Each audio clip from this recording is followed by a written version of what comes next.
So I'm going to let Ronan take this away. We've got some Bored Ape talk. We have some Azuki talk. And then we'll get up out of here. Yeah, I mean, look, this is pretty straight up because I think everybody in the space pretty much knows. But the biggest news, the biggest part, I think, is the fact that Bored Ape did cross the 100 ETH mark. You see the boy Blau putting out the tweet that he purchased the last 99 ETH 8 before 100. That is a historical mark for the Bored Ape Yacht Club. And I think everybody can, say, look, nobody had any clue. But I think at some point along the way, you started to really realize that something was that BAYC is just built different, right? And so look, there's some diamond hands in that club, and I give you all the credit in the world because that's part of why like this gets to this point, right? Because like there's not 5,000 of them on the market for people to pick up, and so Yeah, then you got all the other people jumping in.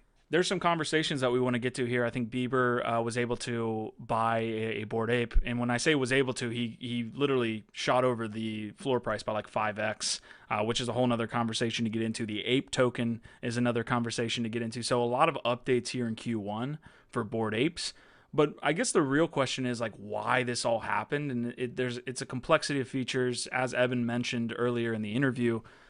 They were one of the first movers. Like this couldn't happen necessarily the way it's happened up to this point without being one of the first to kind of come along. Now there will be another Bored Ape, but it won't happen like we saw with this project. So I guess the question I want to throw out to the chat, I want to throw out to you, Ronan, is what are the factors that made this happen? Where we're going past kind of Neverland here or Wonderland or what have you with leaving behind a 60 ETH floor or 70 ETH floor.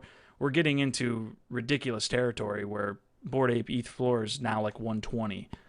So name some factors here as we kind of break this down. I think like for Bored Ape, it really, one of them being obviously one of the first. Two is being like really clear on their roadmap and like delivering on it, right? And kind of like saying, hey, this is what's happening. We said we were going to do this. This is how we're going to do it, and then executing. Beyond that, I would say that they've got just it's a culture aspect at this point, right? Like now it's become a cultural like phenomenon, and like now you have people who identify so strongly with their apes that they literally take on these personas. So I think that so second to being early is giving the ownership rights to the owners of the NFTs was a really powerful play. I think early on the derivatives are part of why the apes started to really get picked up. I mean, you look at this is a derivative, right? Like, at the end of the day, like people like Dario DeSeno were knocking out these derivatives of these apes and having a blast with it. And the art was taken to another level. You have, this is really cool to watch. It's a little minute clip, but you've got guys out there like Hunter, right? Who's doing Yawn of the Apes. And it's an animated show that uses different apes from the community and gets them involved. I voiced my own ape in his show. And so when you look at like why, that's why, because like the community saw it, they loved it, and they took charge. And because the BAYC founders put in the right foundation, right, giving that ownership, and then also having a clear like roadmap in mind, I think it was just a perfect storm. Plus you have NFTs blowing up at the same time, and then you have all it takes is one powerful like celebrity to be like, hey, this is cool, and then Yeah, and I want to call out one thing, and I do again.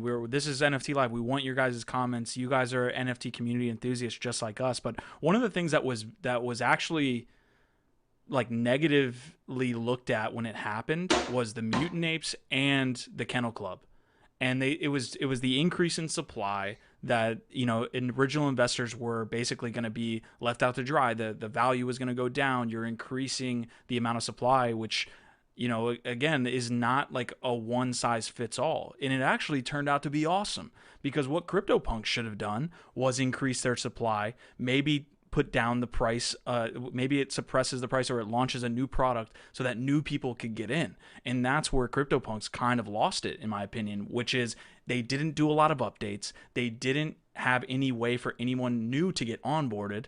where people could buy mutant apes, even up to, and we were telling you about mutant apes for a long ass time, saying if you, I know, Bored Apes are at 60 ETH or at 20 ETH or whatever, you get a mutant ape. Now they're getting out of control. I mean, the Kennel Club floor, as you can see here, is about 10. Mutants, I believe, are about 20, but don't quote me on it because it changes every freaking day. Uh, Every hour. but it ended up 24. working out for them. It ended up working out for Mutant Ape and Bored Ape. They increased the supply. They let people get onboarded, and it only benefited them in the long run, which I think is an important thing when people just look at the total cap supply as saying we can't increase this. I think it was done properly, right? Like it was done at a point where people wanted to get into the club, right? Like it wasn't done just because, hey, we got the mutants ready, we're gonna throw them out there. Like people were FOMOing over like the apes in the first place, and then when you consider like the way they did the Kennel Club and how like they're basically tiered, right? Like so if you're a mutant, you understand that like you're not going to get every single access point that the OG apes are going to get.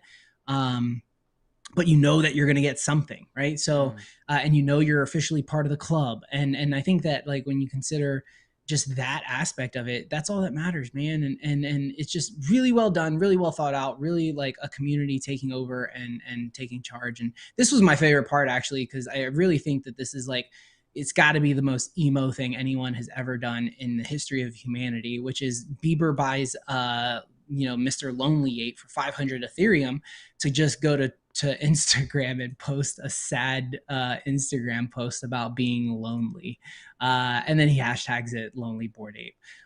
So, shout out to Bieber for giving me all the late 90s, early 2000s emo feels. That's the big story, right? Everybody's talking about that emo concert happening in a couple months. Ooh. We're going back to the 90s, bro. But look, we're just in a different place now. And when you have this adoption that just like permeates, all these other industries, it's nuclear at this point.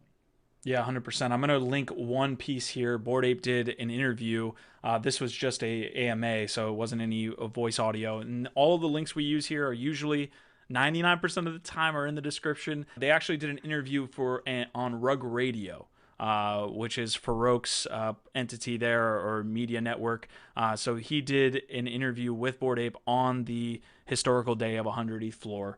And it gave some good insight. I mean, there's not that much, insights into like the token or any kind of specific details, but it talks a little bit about kind of the origin, the artist, the different people that are on staff, and what they think of the growth of Bored Ape. So we'll leave that there. If anybody has any more comments on Bored Ape, I'll let Ronan take us out of this one. But it's been a fantastic ride, man. I still remember the day you came into the Discord and were like, "Hey, Bored Apes are minting tonight," and it hasn't been the same since for the whole industry. Yeah, it's like 3:30 in the morning. Like if you guys are up, if anybody's up and you can get this ping right now, jump in. And it's been crazy ever since. Yeah, man. Bored Apes, it's been a ride, and I think we're gonna continue to see like them do some crazy.